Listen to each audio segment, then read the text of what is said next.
All right, well, we got the 67 Healey 3000 out.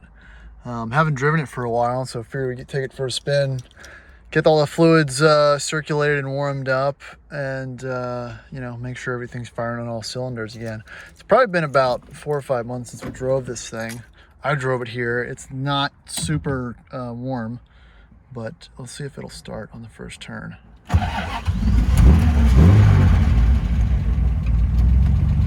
All right, this really is a great sounding car. I mean, I love the gauge layout. I love the shifter feel. I mean, it's pretty short shift. This is an overdrive car. It's simply a switch that you flick right there in third and fourth gears. It'll pop you right into overdrive. Again, I've done a couple videos on this car. It seems to be pretty original vinyl seats. I think the door cards have probably been replaced at some point. Top's been replaced at some point. We did the dash, but yeah, it's just a happy little engine, and it makes way more power than the TR6s and MGBs and Alpha Spiders and whatnot at the time. And with the sport exhaust that's on it, it sounds amazing. I'm gonna try to get some driving footage of it, but again, I don't have a great camera rig set up, so we'll see how this works out.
And I could just keep it in third, honestly. It's got enough torque, low end, that it just moves.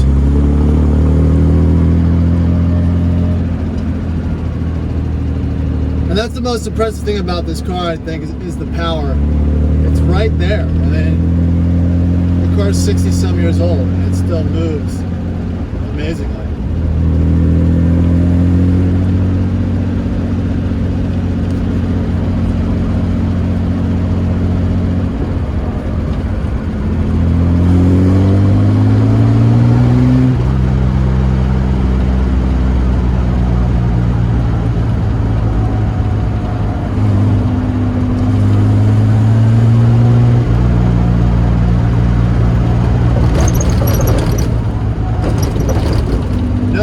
No power brakes, honestly, but the brake feels great. Four-wheel discs, so the stopping power is adequate. You know, obviously, it's not up to standard of any type of modern car, but listen to that exhaust.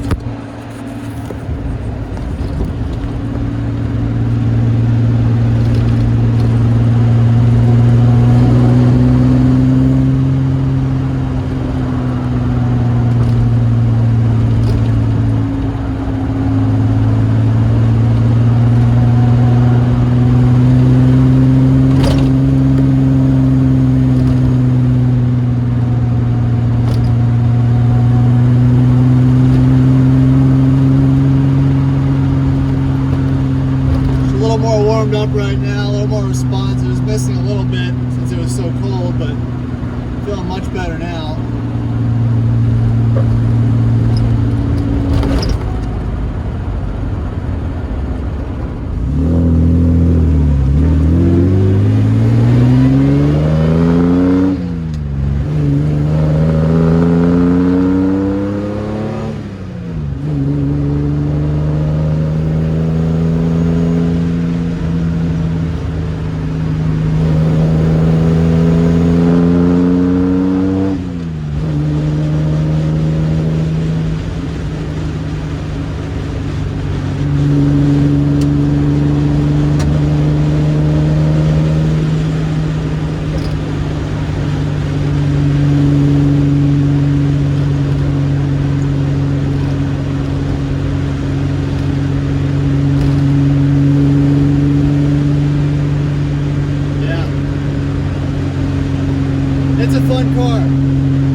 sports cars of the same lineage is concerned, but if you have the money, the driving experience is worth it.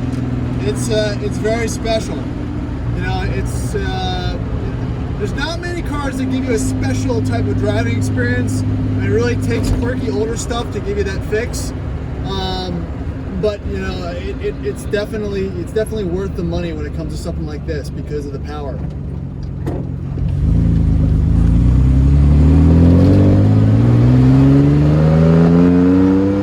And listen to that. Woo.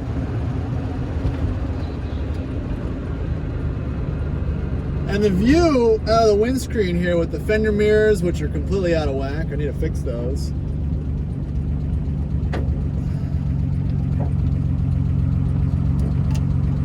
Turn signals obviously don't reset themselves.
I couldn't imagine racing this. I mean, I've taken it probably around 80 miles an hour or so, which it's happy there. But you know, you're dealing with old school skinny tires, brakes.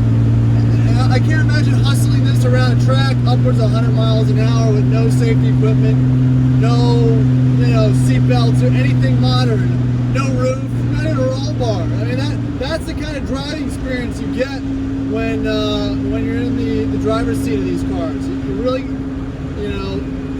have a crazy understanding of what it must have been like back in the day to really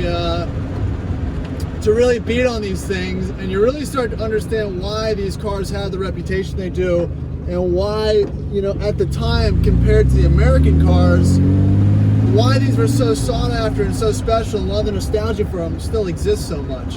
I mean, I completely get it, and until you actually drive one, it's just an experience that you're not really going to find anywhere else.